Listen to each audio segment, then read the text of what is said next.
It was supposed to be just another ordinary afternoon. The sky was covered in soft, gray clouds, and the wind carried a gentle chill that hinted at rain. Daniel had just wrapped up a meeting and decided to stop by his favorite cafe on Maple Street, a cozy little place that always smelled of fresh cinnamon and roasted coffee beans. It had been his go-to spot for years, somewhere he could sit, think, and breathe when life felt too heavy. Today wasn't particularly stressful, but something about the quiet tug of nostalgia pulled him toward that familiar door. As he walked toward the entrance, coffee order already forming in his mind, something, or rather, someone, caught his eye. There, just outside the cafe, sitting quietly against the brick wall, was a woman wrapped in a worn gray shawl. Her head was bowed, shoulders hunched.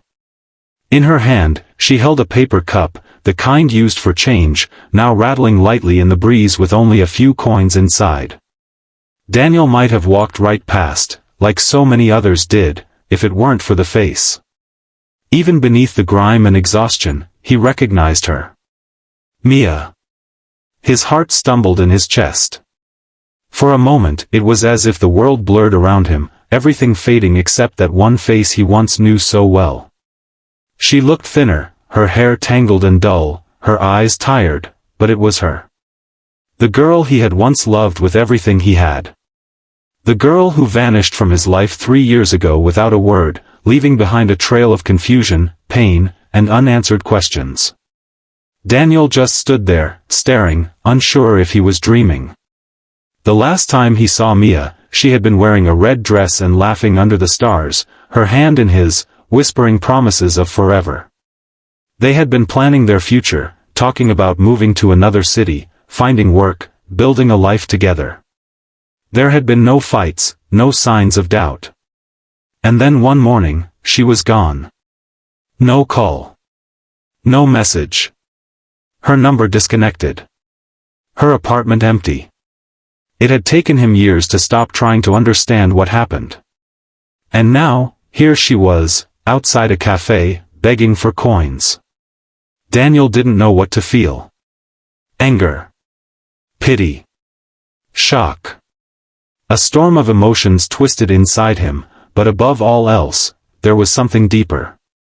A quiet ache. A pull of empathy that went far beyond the past. He approached her slowly, unsure if she would even recognize him. Mia, he said, his voice low and cautious.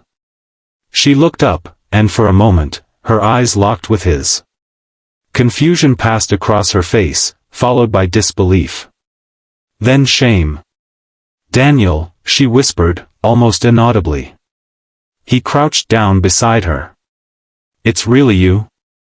She looked away, nodding slightly. I didn't think I'd ever see you again. A silence fell between them. One heavy with years of pain, questions, and the harsh reality that time had changed them both. Daniel saw her trembling hands, the worn-out shoes, the bruise on her cheekbone barely hidden beneath her hair. Come inside. Please, he said. She shook her head. I don't want your pity. It's not pity, he said softly. It's just me. And you. Can we just talk? She hesitated, then slowly stood up, wobbling slightly.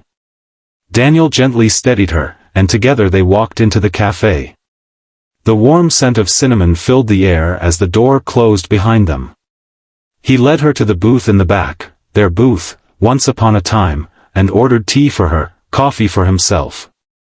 For the first few minutes, neither of them spoke. Mia held the warm cup in her hands like it was the first comfort she'd had in days. Daniel studied her face, the lines that hadn't been there before, the sadness buried in her eyes. I looked for you, he said finally. You disappeared. I know, she replied, barely above a whisper. Why? She closed her eyes for a long moment before she began to speak. I got sick. A month after we talked about moving. I went to the doctor for some headaches and blurry vision. They found a tumor pressing on my optic nerve. It wasn't cancerous, but it was growing fast. Daniel's chest tightened. I didn't know what to do, she continued. The treatments were expensive. I didn't have insurance. I couldn't bear the thought of dragging you into that mess. I saw what my mom went through when my dad got sick. Watching someone you love fade, it breaks you. I didn't want you to carry that burden. So you just left? His voice cracked. I was scared, she said, tears filling her eyes. I didn't know how to ask for help. So I ran. Daniel felt something inside him collapse. He had spent years blaming himself, wondering what he did wrong. All the while, she had been alone, fighting a battle he never even knew existed. I tried to get by, she said. At first I stayed with a friend, then a shelter. The treatments drained me. Eventually I had to choose between medicine and food. One day, I didn't even have enough for a place to sleep. That was almost a year ago. Daniel stared at her. You should have told me. I thought I was protecting you, she said. But I see now, I was only pushing away the one person who might have stayed. Tears slipped down her cheeks. Daniel reached across the table and took her hand gently. I would have stayed, Mia. I would have fought for you. You didn't have to do it alone. I know, she whispered. But back then, I didn't believe I deserved that kind of love. They sat there, holding hands in silence as the world outside the window moved on. For a while, it didn't matter where they had been or what had gone wrong. All that mattered was that they were here now. Daniel didn't try to rescue her, not in a dramatic, sweeping way. He just stayed. Listened. Walked her to a clinic the next day. Helped her reconnect with resources that could support her. Found an old friend of hers who was willing to let her stay for a while. Step by step, quietly and patiently, he helped her rebuild. And Mia, who had once been broken, began to find light again. She started drawing again, something she used to love but had abandoned during her years of struggle. Her hands, once used to clutching a paper cup for coins, now moved with gentle purpose over sketchbooks, painting images of hope and healing. A few months later, she and Daniel started a small community art program at the very cafe where they reunited. Every Sunday, they opened up the back patio for free art classes, especially for people who were struggling, homeless, or simply needed a place to feel seen. They called it Canvas of Kindness. And people came. It started with 3, then 10, then over 30 people every weekend, painting, talking, healing. Sharing their stories. Finding hope in colors and conversations. Mia stood in front of them one afternoon and said, I used to sit outside that door. Not knowing if I'd survive the day. And now, I get to help others remember they matter. That they're not invisible. Daniel watched from the side, pride shining in his eyes. He never pushed her to love him again.